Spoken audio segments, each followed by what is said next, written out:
Hello everyone, welcome back to my YouTube channel. শুভ সকাল। তো প্রতিদিন সকালের মতো আজকেও সকালটা উঠে পড়ে রান্না বসিয়ে দিলাম সকাল সকাল, কারণ আজকে ছিল একটা বিশেষ দিন। সেই দিনটা হলো বাবুকে স্কুলে ভর্তি করার প্রথম দিন। আজকে যাব বাবুকে স্কুলে ভর্তি করতে, কিন্তু জানি না আকাশটা কেন সকাল থেকেই লেগে পড়েছে। বৃষ্টি তো জোরে হচ্ছে না, কিন্তু গুড়ি গুড়ি বৃষ্টি আরম্ভ হয়ে গেছে। এই যে আমি তোমাদের সাথে কথা বলতে বলতে এদিকে আমার রান্না হয়ে গেল। মাছ ভেজে মাছের ঝোল বসিয়ে দিলাম। রান্না বসিয়ে আমি দেখতে গেলাম বাবু কি করছে। তখনও ঘড়িতে বেজে গেছে 10টা, সকাল 10টা। আর এদিকে আমার বরমশাই আর বাবুর অবস্থা দেখো, ওই যে বাজে ঘড়িতে 10টা। আর এদিকে বাবু আর বরমশাই দুজনেই ঘুমাচ্ছে নাকে সর্ষের তেল দিয়ে। কোনো রকম বাবুকে তুলে রেডি করিয়ে চলে গেলাম আমরা স্কুলে। স্কুলটা ছিল শিশু ভারতী প্রাইভেট স্কুল। এখানে বাবুকে ভর্তি করতে এসেছিলাম। আর এখানে ভিডিও করা একটু নিষেধ ছিল, তাই যতটা পেরেছি তোমাদেরকে দেখিয়েছি। এখানে বাবুর বাবা সব ফর্ম ফিল আপ করছিল, আর এদিকে আমি স্কুলে সেই সময় একটু ভিডিও করে নিই। তারপর ঘরে এসে ছাদে উঠে দেখি আকাশটা খুবই ভালো লাগছে এবং বৃষ্টিটা এখন থেমে গেছে। তো কী হয়েছে, চারিদিকে ভেজা ভেজা ওয়েদার, আর একটুও রোদ্দুর নেই, মেঘলা ওয়েদার, যার জন্যে ভালো লাগছে না। আর ওই যে দেখো কারখানা কতটা এগিয়ে এসেছে। আমাদের বাড়ির পিছনে যে কারখানা কতটা দিন দিন এগিয়ে আসছে সেটাই তোমাদের দেখাচ্ছি। আর এটা ছিল আমার দিদি শাশুড়ির ঘর। আর একটুখানি গেলেই কারখানা, দিন দিন যা আওয়াজ বাড়বে, আর এখানে থাকার মতো নয়। আর বাবু আর আমি এদিকে মেঘলা ওয়েদারে ছাদে উঠে বসেছিলাম। বাবু ডামের ওপর বসতে ভয় পাচ্ছিল, তাই আমার হাতটা ধরেছিল যাতে না ও পড়ে যায়। ও না এই উঁচু জিনিসের ওপর বসতে খুব ভয় পায়, কিন্তু বসতেও ভালো লাগে ওর। তার জন্য ওর হাতটা ধরেছিলাম আর বারবার ছেড়ে দিচ্ছিলাম বলে ও ছাড়বে না করছিল।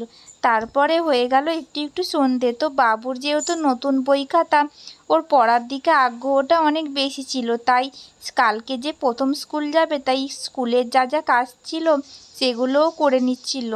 আর ওকে স্কুলে ভর্তি করতে আমাদের একটু দেরি হয়ে গেছিলো। 1 মাস দেরিতে ভর্তি করাতে ওর পড়াশোনা পিছিয়ে যাচ্ছিল। এই যে সকাল সকাল ওকে রেডি করিয়ে দিচ্ছিলাম। ওর স্কুলের টাইমটা ছিল 11টা থেকে 12:30। ওর নার্সারিতে ভর্তি হলো। স্কুল থেকে বই খাতা ব্যাগ জামা সবই দিয়েছিল। এখানে জামার কালারটা ছিল কমলা কালার, আর প্যান্টটা ছিল কালো, এর সঙ্গে টাই আর ব্যাজ, আর কালো বুট ছিল, লাল ব্যাগ।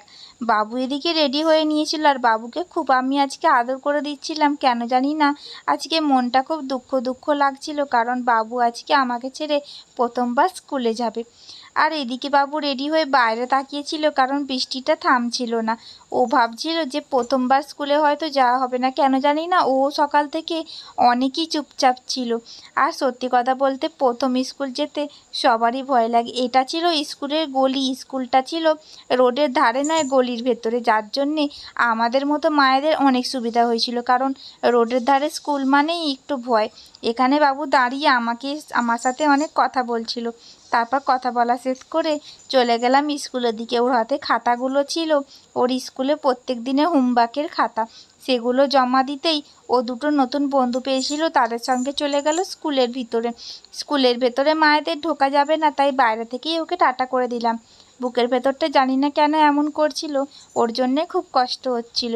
তারপর বেজে গেল 12:30, আর এইদিকে ম্যাডাম এক এক করে নাম ডেকে ডেকে গার্জেনদের কাছে বাচ্চাগুলোকে পাঠিয়ে দিচ্ছিল। আর আমি অপেক্ষা করছিলাম কখন আমার ছোট্ট বাবুটা বেরোবে। ওর মুখ দেখে মনে হচ্ছিল ও স্কুলে একটু কান্না করেছে। প্রথম স্কুলতে ও তো কান্না করবেই। ওই যে আমার বাবুটা বেরিয়ে পড়েছে, তাই আমাকে দেখে খুবই আনন্দ করছে। আর আমিও স্কুলে গিয়ে দুটো বন্ধু করে নিলাম। তারপরে ঘরে এসে দেখতে পেলো ওর ফেভারিট খেলনাটা অর্ডার দেওয়া হয়েছিল, ওটা চলে এসেছে। আর সেটা নিয়েই ও খেলতে লাগলো। আর ও খেলা করতে করতে হয়ে গেল সন্ধেবেলা। আর তারপরে চলে গেলাম বাবুর স্কুল ড্রেস কিনতে। বাবুর যেহেতু স্কুল থেকে একটা স্কুল ড্রেস দিয়েছিল, তাই চলে গেছিলাম আর একটা স্কুল ড্রেস কিনতে, কারণ বর্ষার ওয়েদারে তো বলা যায় না। ওই জন্যে দুটো স্কুল ড্রেস কিনে রাখলে হয়তো সুবিধে হয়।